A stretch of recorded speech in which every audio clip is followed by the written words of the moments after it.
Okay, it is officially iPhone season, and I'm back with another unboxing video of the iPhone 15 Pro Max. I have it here in the natural titanium with the base storage of 256 gigs. So Apple has bumped up the base storage to 256 gigabyte, but you do have to pay that entry-level price of $1,200 US.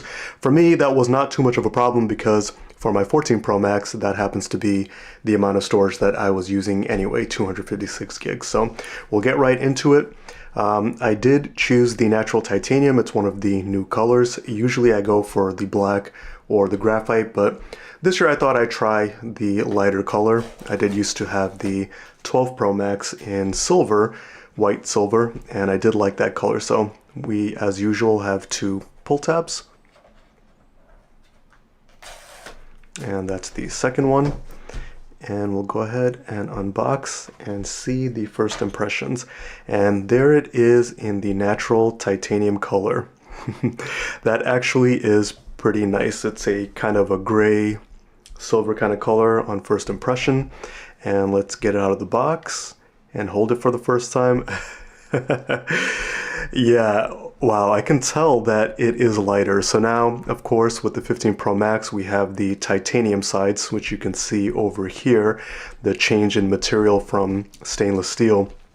And although it's only about a 19-gram difference, which is, I don't know, I think that's like 4 nickels or 2 quarters or something like that, the immediate impression is that I can tell that it is lighter compared to my 14 Pro Max.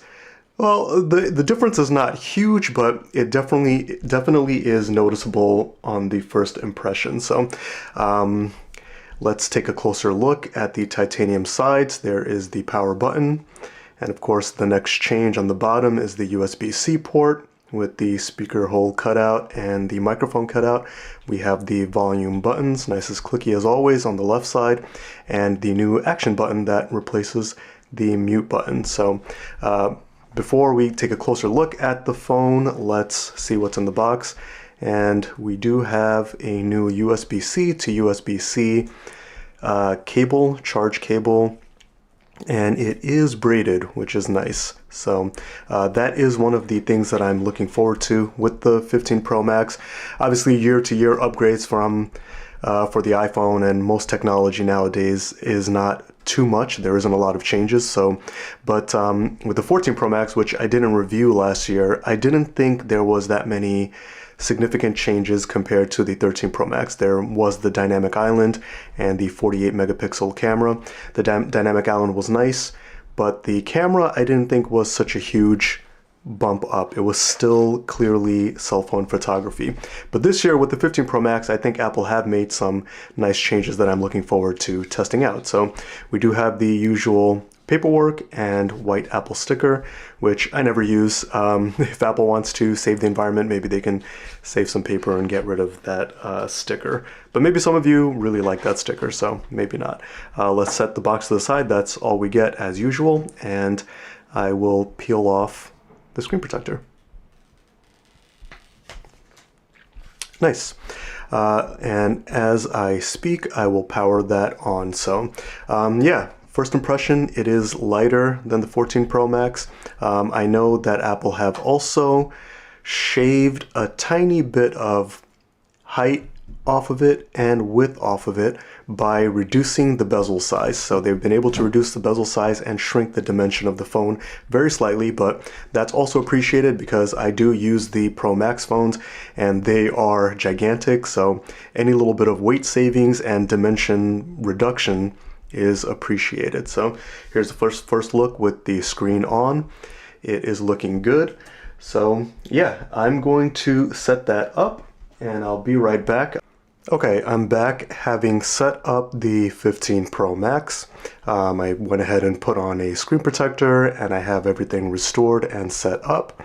And having handled it for a few more minutes, I have a couple more thoughts that I don't think I mentioned initially, which first of all, of course, is the slightly rounded edges over here compared to the 14 Pro Max, which was pretty sharp on the ends, on the edges. There are 90-degree angles.